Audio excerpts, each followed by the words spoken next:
Buenas tardes. Empieza la primavera, es un día fantástico. No obstante, el invierno está en el vientre de esa primavera. Cuando uno escucha la frialdad de Mauricio Macri hoy, cuando habló diciendo que se vienen meses difíciles, ¿cómo habrán sido estos meses en la consideración de Macri? ¿Qué piensa que han vivido en los meses que van del 2018, jubilados, trabajadores, pensionados no contributivos, estudiantes, científicos? Todos estamos viviendo una tremenda derrota. Y Macri se permite anunciar, como si fuera un pronosticador, que se vienen meses difíciles. Nosotros que necesitamos que nos presten mucha plata de afuera, nos pegó mal, nos llevó a esta devaluación del 100%, ¿no? Que eso nos trajo la recesión económica, y bueno, que vamos a tener unos meses de poner el hombro, pero si estamos saliendo definitivamente de estas tormentas, siempre estamos viendo que el mundo no tenga otras tormentas nuevas, de estas tormentas, eso significa que de a poco nos vamos a ir recuperando. A veces no alcanza el sueldo para llegar al mes, ¿no? No sé, José, que es un momento difícil, que la inflación con la devaluación nos ha pegado, pero a partir de acá vamos a ir bajando lentamente la inflación. Tenemos que llegar a ser un país normal, con una inflación de un dígito. José, y sé que es un camino duro. Soy el primero en saberlo porque recorro el país, los visito, pero es el único camino posible. ¿Qué hacemos con que sea el primero en saberlo? Si las dificultades las padecen las personas, la gente, que lo ha pasado muy mal desde que Macri comenzó su gobierno, ya no solamente cuestión del 2018, pero ese optimismo que él pretende tener ante ese mundo, ante el que siempre está casi de rodillas, no funciona. Miren lo que dice el Premio Nobel de Economía, Paul Krugman, con respecto a lo que sucede en la Argentina. Es muy breve. Si Argentina, por ejemplo, solamente recurre a la austeridad fiscal, que es lo que van a hacer, y a subir las tasas de interés, que es lo que está sucediendo, entonces estaríamos hablando de una recesión severa, es decir, peor que esta. Tienen que ir más allá. ¿Pero cómo hacerlo? Cada argentino, por lo menos el 62%, vive la derrota de no tener recursos en estos momentos, no tienen resto. Como si estuviéramos jugando a las cartas, no hay resto para desafiar lo que se viene. El 62% de los argentinos está sin resto, se han quedado sin ahorro. El gobierno, que siempre habla de la pesada herencia, ciertamente ha estado viviendo de lo que quedó de bueno de lo que se vivió en la Argentina hasta el 2015. Las pymes siguieron apostando a este gobierno mientras les duraba el dinero que habían podido acumular los que habían ganado, y son la mayoría, antes, pero ahora la situación es muy difícil. Esto lo dice el Banco Mundial. Pocos argentinos ahorran y el 62% llegó a la crisis sin resto para la emergencia. Esto en cuanto a los ahorros. ¿Quién va a ahorrar? Si la canasta básica se fue 37% para arriba, no serán los más vulnerables los que puedan tener un peso sumado a otro en lo que es hoy día la Argentina. Mire el dato, porque es significativo y siempre escrito luce todavía mejor. Y hablemos ahora de lo que es la gente buscando trabajo. El 25%, casi el 26%, es gente que busca trabajo y no consigue. La desocupación, 9.6, pero cuidado, porque se está tomando hasta el mes de junio. Después vinieron julio, agosto, que fueron meses tremendos, y septiembre se va a sumar. Seguramente las dificultades serán mayores y ese 9,6 será más de 10 dentro de muy poco tiempo, en general en el país, porque en el conurbano bonaerense ya estamos en 12.6. Una barbaridad, algo que ya se compadece plenamente con lo que se suponía del neoliberalismo, lo mismo que había ocurrido en los años 90. Mire lo que sucede con las textiles, ya se perdió un tercio, el 40% de las máquinas textiles están funcionando, el otro 60% no es utilizado. El sector textil, que sufre una tremenda caída de producción y de empleo, está un tercio más chico que hace 3 años. Y cada uno de los bolsillos de los trabajadores, aún de los que están mejor, padece, porque la vieja promesa de lo que iba a suceder con ganancias no se cumple. Mire lo que pasa ahora con ganancias, en un anuncio que es muy lamentable porque tiene que ver con otras mentiras dichas por el gobierno antes y durante el gobierno. Presupuesto, trabajadores y jubilados pagarán más por ganancias. Mire usted lo que está sucediendo en cuanto a el tema ganancias. en el presupuesto del 2019, esto que ve ahora es todavía peor, porque van a pagar ganancias aquellos que, por ejemplo, reciben viáticos. Es decir, las consideraciones no remunerativas de los salarios van a pagar ganancias, pero en cambio, estafa complementaria no serán tenidos en cuenta para la jubilación. Esas ganancias que vale la pena recordar, porque siempre es bueno abofetearnos con estas mentiras que padecimos, no tienen nada que ver con aquellas promesas que habían hecho. El Estado no tiene que quedarse con el fruto de tu trabajo. En mi gobierno, los trabajadores no van a pagar impuesto a las ganancias. Ese es mi compromiso. Vamos juntos. Mentira. Mentira. Era mentira. Uno no podía suponerlo en aquel momento porque era la lucha de la oposición y algunos ingenuos, por llamarlos de una manera amable, sectores sindicales que le hicieron 4 paros al otro gobierno, no por falta de trabajo, no por el tema salario, sino por ganancias. Ganancias, por suerte, se refiere a un sector minoritario, pero ese sector minoritario creyó en la promesa. ¿Y cuántos habrán votado pensando, bueno, ahora me sacan las ganancias, voy a tener más dinero a disponibilidad? Ya en estos años la mentira quedó muy clara, pero en el 2019 esta falacia será todavía muchísimo más grande. Hay que ver lo que sucede con las pymes para entender que por encima de aquellos que tienen que pagar ganancia, los que no pagan ganancia, aunque tendrán que subir el mínimo no imponible, están en una situación pavorosa. Los cheques son rechazados, la cadena de pagos está rota, como se dice casi diariamente, más cheques rechazados. En agosto el valor de cheques rechazados por falta de fondos superó los 4.500 millones de pesos, lo que representa el 1,2% del total de dinero que pasó por la Cámara Compensadora durante ese periodo. Pero no le va bien a las pymes, no le va bien a los que cobran buen sueldo, pero tienen que pagar ganancias, tampoco a los tambos, es decir, un sector del campo está padeciendo muchísimo. Los tambos se están terminando poco a poco, y como decía hoy Daniel Aprile con Antonio Fernández Llorente, las vacas que tendrían que dar leche están siendo carneadas, van a linear. Mire la queja de estos productores, mientras se perdía toda esa genética que camina al matadero.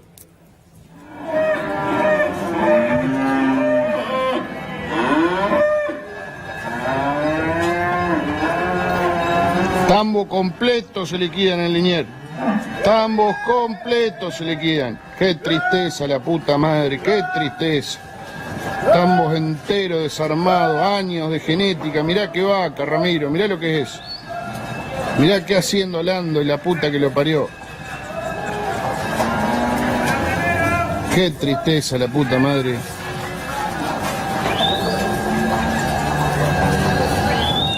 Unos martilleros que asistían a esto y se lamentaban. No podían evitar el exabrupto del dolor que provoca, porque esas vacas tienen que dar leche, pero las vamos a comer, porque de algo tienen que vivir los tambos, y como con la leche no pueden, entonces entregan sus vacas al matadero de Liniers. Hablemos de los más sofisticados habitantes de la Argentina, si es que se puede llamar sofisticado a quien tiene un auto, porque también están padeciendo. ¿Sabe cómo han cambiado las circunstancias por el precio de la nafta? ¿Cuánta gente se ha pasado al gas? El 84% aumentó la cantidad de autos que se van al gas. Creció 84% la cantidad de autos convertidos a GNC. Y las automotrices, con su stock rebosante por esto que está sucediendo, si no se puede mantener el auto, ¿quiénes van a comprar otro auto, salvo los muy privilegiados?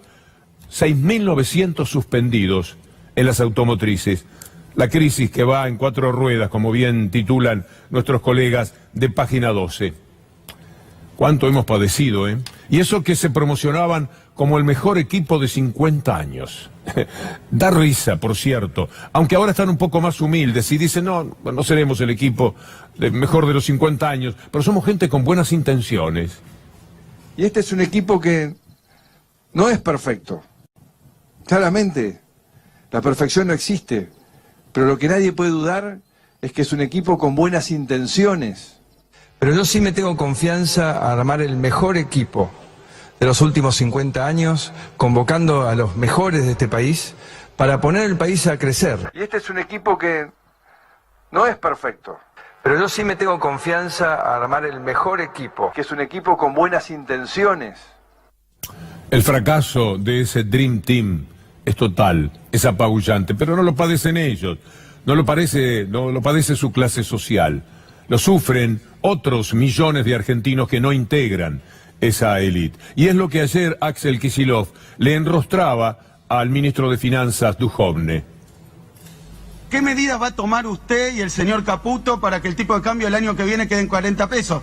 Porque la última vez que dijeron que se quedaba fijo en 23, a veces dicen que lo regula el mercado y que ustedes no tienen nada que ver, a veces que ya está, ya pasó la tormenta y la turbulencia, pero lo dijeron porque a principio de año estaba 19.20, después fue a 21, después a 23, después a 30, después a 31, después a 35. En el medio se liquidaron 30.000 millones de dólares de reservas. Dígame, tercera pregunta concreta, si ustedes gastaron 30.000 millones de dólares de reservas interviniendo el mercado para que no suba el tipo de cambio. Fracasaron, porque el tipo de cambio hoy está a 40 pesos. O bueno, puede haber bajado hoy un poquito, pero está por ahí. Y dicen que a fin de año que viene va a ser 38. ¿Qué credibilidad puede tener esto? La inflación iba a ser 10, después dijeron 15. Al Fondo Monetario le dijeron de 27 a 32. Estamos hablando en el lapso de lo que va del año. Y ahora está hablando todo el mundo de que va a ser 40, 42, pero ¿sabe qué? Usted dijo, cuando vino el año pasado, que el Producto Bruto Interno de este país iba a crecer 3,5%. Y nos está diciendo en este presupuesto que se equivocó por 6 puntos, porque va a caer 2,4%. Para el año que viene, después de haber aplicado un ajuste brutal, ustedes no muestran ningún buen número. Todos son malos. O sea que el mejor, el más exitoso de los escenarios es pésimo para todos los argentinos. Hablando de reservas, vale la pena esta placa que nos preparó la gente del CEPA. Es interesante al tiempo que doloroso ver la evolución de las reservas. Tanto que hablaban en otra época de que se estaban desperdiciando las reservas. Se gastaron, dijo el Financial Times, los 15.000 millones que les dio el Fondo Monetario Internacional en mantener el precio del dólar. Y miren lo que pasa ahora con las reservas. Estaban en junio pasado, no hace unos años, en junio pasado, en 63.274 millones de dólares. Ahora, siga la línea azul, están en 49.214 millones. Y esto lo tenemos que pagar, esta fiesta, esta garufa absurda, hay que pagarla. ¿Y quiénes van a pagarla mejor? Piensan desde el gobierno. En el caso de Duhovne, ¿quiénes son el gran costo para ellos en este país? Los jubilados. ¿Qué es de aquello de lo que más reniegan? Que hayan jubilado 3,5 millones de personas, pobre de ellos, si no hubieran sido jubiladas 3,5 millones de personas. Porque ahora, como les decía ayer, el 80% de los hogares tiene 2 jubilaciones, con lo cual más o menos pueden ir tirando con esa mínima. Pero ellos lo quieren eliminar. En la cabeza les da vuelta llegar otra vez a las AFJP y que toda la vida de los jubilados, lo que ha sido, la vida siempre comprometida de los jubilados, pero muy mejorada respecto a la lucha con la inflación durante los últimos 10 años, va a cambiar para peor. Escúchelo a Duhovne, que en pleno presupuesto apunta siempre a los jubilados. Mucha gente sentada en sillas comentando la política económica nos pide que demos de baja las jubilaciones que fueron otorgadas por el régimen de moratoria. Vos sabés que durante el kirchnerismo de 2 millones de jubilados pasamos a 5,5 millones de jubilados, 3,5 millones entraron por moratoria. Hoy tenemos 5,5 millones de jubilados, 3,5 millones de los cuales aportaron muy parcialmente a su jubilación. No lo bendice el hecho, ¿no le parece formidable que 3,5 millones de personas que habían quedado afuera del sistema a partir de los 60 o 65 años tuvieran el alivio de la jubilación mínima a través de la moratoria? El capitalismo los había estafado, habían trabajado en negro, patrones que no habían cumplido por lo que fuere. 3,5 millones de personas que podían jubilarse no lo habían conseguido. En el año 2002-2003, los jubilados eran el 65% de los que tenían edad para jubilarse. Hasta diciembre del 2015 se jubilaron el 97% de las personas que podían jubilarse. Este es el punto de partida del neoliberalismo. Dejar a la gente afuera. Nada cierra para ellos con la gente adentro. Siempre lo que hay que hacer es sacar costos. Un jubilado es un costo pasivo. Ellos piensan que no tiene ninguna fuerza. Bueno, hay gente que le da fuerza al movimiento de los jubilados, como el doctor Fernández Pastor. toda vez que hoy la... En un acto de cinismo sin igual, el ministro Duhovne dijo que todo el déficit de la Argentina está más que explicado por el sistema previsional. El sistema previsional argentino ha demostrado durante los últimos años que puede ser absolutamente financiable y que puede dar las mejores prestaciones de América Latina y la mayor cobertura de América Latina. Los 2 últimos años del gobierno macrista se bajó la jubilación mínima a 6.900 pesos, que hoy cobran más de 100.000 argentinos. Se le bajó respecto de la inflación el 25,45% del poder adquisitivo. Esa es la realidad, pero Duhovne insiste y al hablar del presupuesto vuelve contra los jubilados. Toda vez que hoy la Argentina tiene un déficit previsional estructural, todo el déficit de la Argentina hoy está más que explicado por el sistema previsional, el Tesoro y el resto de los organismos descentralizados en conjunto tienen superávit, el sistema previsional. Todo es un costo para ellos. Esa es la palabra que siempre tienen en mente. La educación es un costo. Como ellos se pueden educar en colegios de aquí o de cualquier parte del mundo, la brecha de capacitación se hace cada vez más grande.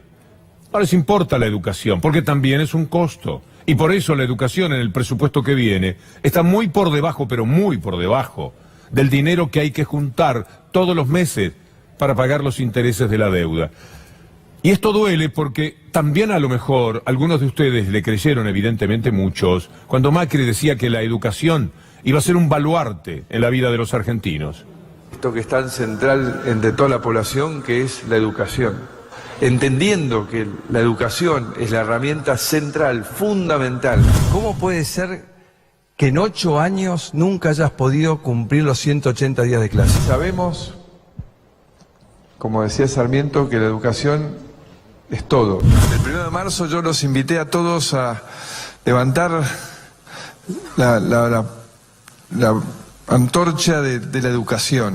La educación siempre, cuando funciona, es la principal herramienta para igualar oportunidades. No hay ninguna herramienta que logre mejor igualdad de oportunidades que la buena educación. Que le avisen a Macri que la antorcha se le está apagando. La antorcha ya no da una llama que alumbre a la educación en la República Argentina, todo lo contrario. Nos vamos quedando poco a poco a oscuras. Mire lo que sucede con las universidades hoy día y pensando en el presupuesto. Todo está mal ahora. ¿Usted se imagina en el 2019, cuando esta gente tenga que cumplir con el Fondo Monetario Internacional y pagarle absolutamente todo, no solo al fondo, sino a los acreedores anteriores? Para eso es que le da la plata el fondo. Los rectores, ante el proyecto de presupuesto, dicen no cumple con las necesidades. Es que no son tenidas en cuenta. Entonces, la pregunta es, ¿qué se va a hacer? El gobierno está jugado a una idea, a una filosofía. Es un fracaso para la gente, es un éxito para ellos porque han hecho una gran diferencia en esa élite. Pero para millones de argentinos, esta es una bofetada cotidiana. Ayer, Sergio Palazzo, en su discurso, le preguntaba a los sectores opositores si van a seguir levantando la mano para votar, por ejemplo, este presupuesto, que será una maldición más que va a caer sobre los argentinos. Vergonzante, por cierto, y que si dicen que están del lado de los trabajadores, voten en contra de ese proyecto, que no se escuden en la falsa ética de la responsabilidad de conducir y gobernar y después terminen votando lo que el Poder Ejecutivo quiera. Acá no se trata de ser opositores en los medios y a la hora de levantar la mano son funcionales a la estrategia del gobierno. Se trata de poner la pelota arriba de la mesa y si son opositores, que vayan y voten en contra del presupuesto, compañeros. Importante, muy apreciado en la política, Daniel Arroyo ya anunció que no va a votar el presupuesto. Lo hizo hoy con Juana Morín en el Destape Radio. Y me parece que es destapar un tema que poco a poco va a ganar terreno. Que serán muchos los que finalmente en el Frente Renovador no se van a sentir cómodos si se trata otra vez en nombre de la gobernabilidad y al servicio del establishment, como por ejemplo la reforma previsional, votar según los deseos del gobierno y del Fondo Monetario Internacional. Es un dato político muy fuerte este que van a tener ahora en la charla de Juana Morín y Daniel Arroyo. No, yo lo que creo, y mucho más allá del Frente Renovador y cualquier espacio político, que el acuerdo con el Fondo Monetario Internacional reconfigura el sistema político en Argentina.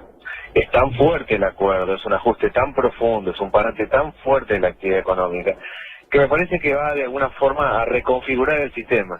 Yo tengo una posición muy crítica respecto a lo que está haciendo el gobierno, respecto del presupuesto. Entonces, ¿vos votarías hoy en contra del presupuesto aún si el bloque del Frente Renovador vota a favor? Yo voy a votar en contra del presupuesto y creo que lo racional es votar en contra porque el presupuesto es socialmente inviable. El presupuesto lo que va a hacer es generar más conflictos sociales que existen. Es la mejor noticia política en una semana aciaga como la que hemos tenido. Se paga caro a veces el hecho de darle la espalda a la gente. Pichetto colaboró muchísimo con la reforma previsional y los jubilados fueron a reprocharle. No sé si tenemos una partecita, por lo menos, de lo que fue el encuentro de Pichetto con los jubilados.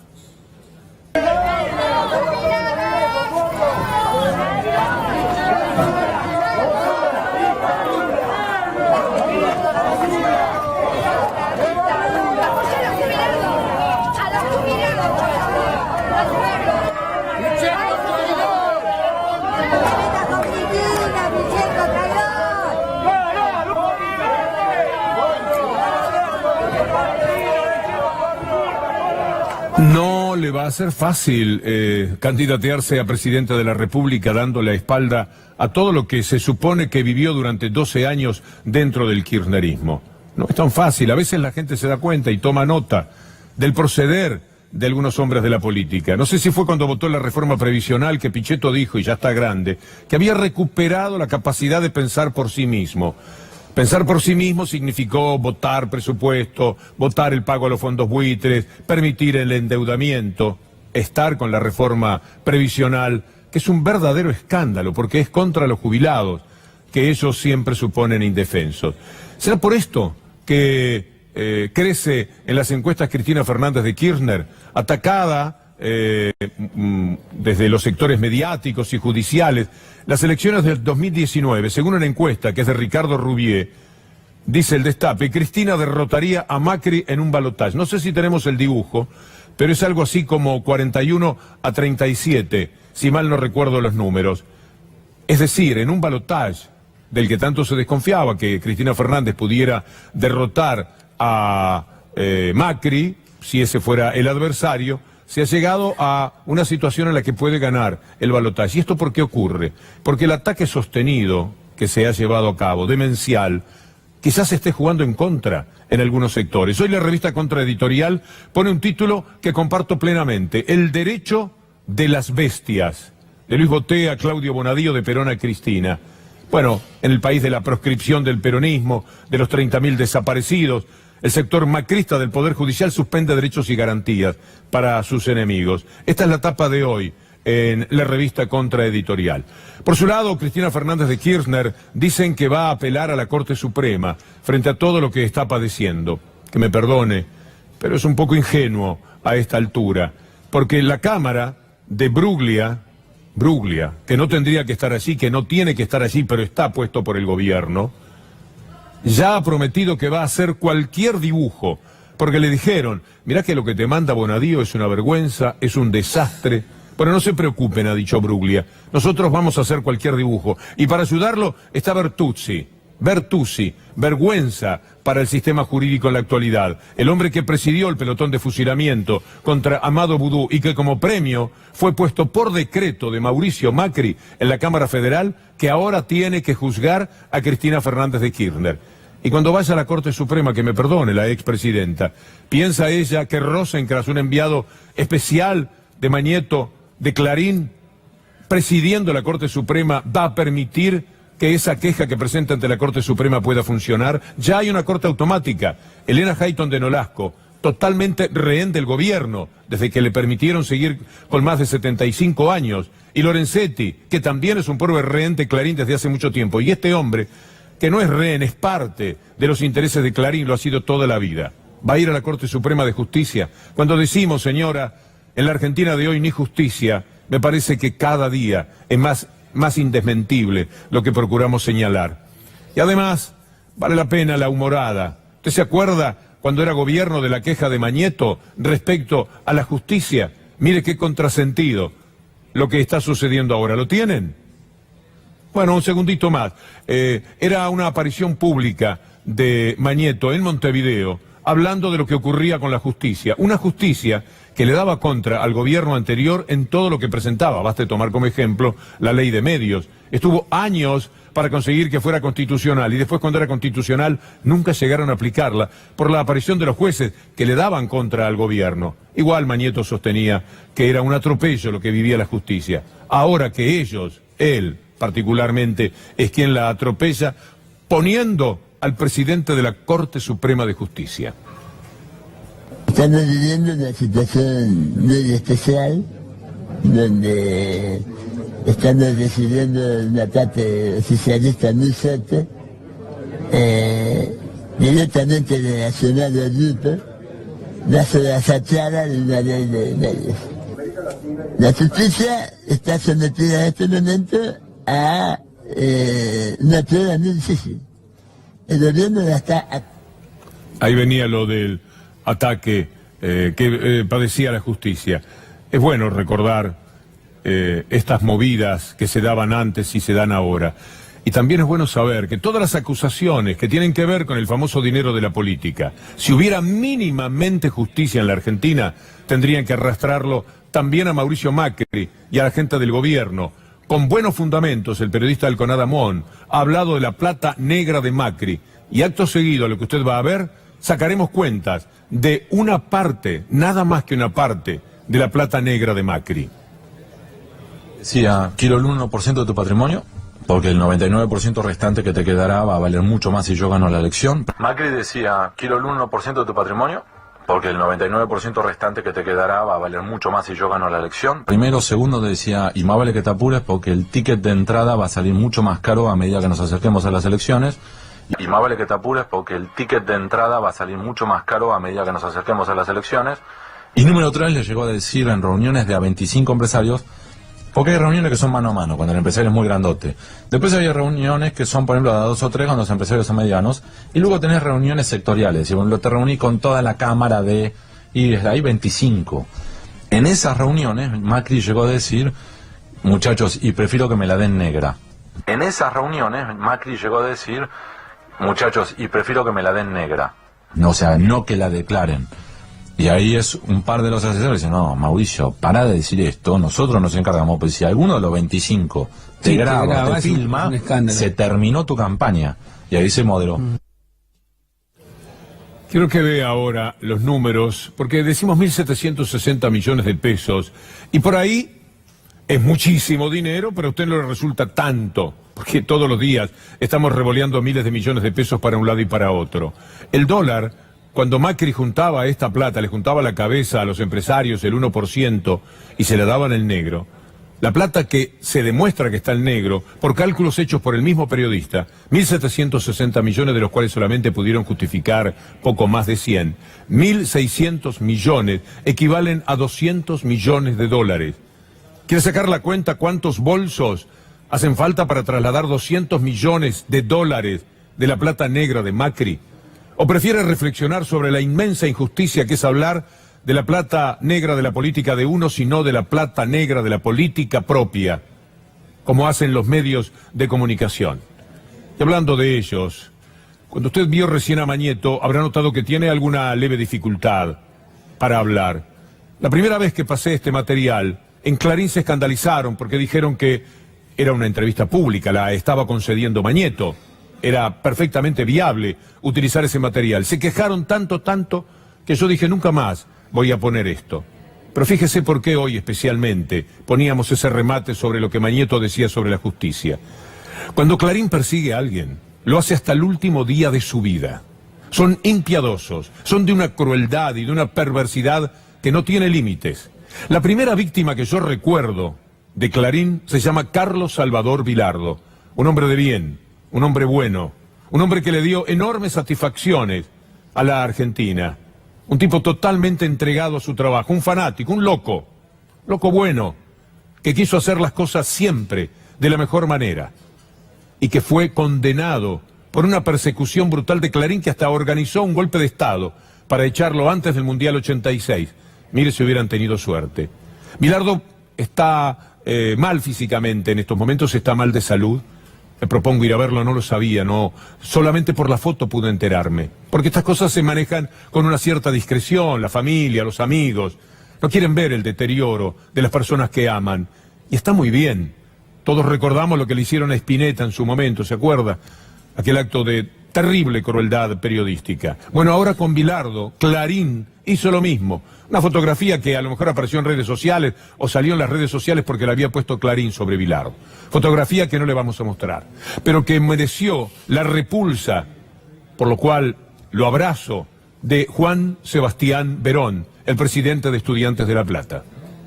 Como parte de la familia Pincha, quería mostrar mi repudio y mi indignación hacia una foto publicada y que está dando vueltas en redes sociales de Carlos Bilardo. En este momento, un momento que está saliendo de una situación difícil, mostrarlo de esa manera es una falta total de respeto hacia alguien que le ha dado tantísimo al fútbol argentino y a nosotros, obviamente, los Pinchas, como buena familia que somos, que nos queremos, que nos apoyamos en estos momentos, estamos al lado de él, esperando su pronta recuperación. Fuerza Carlos, héroe de Old Trafford. Bien, Verón. Mejor que todas las jugadas que se ha hecho. Porque él sabe también con quién se mete y sabe que después pasan facturas. Esto es coraje.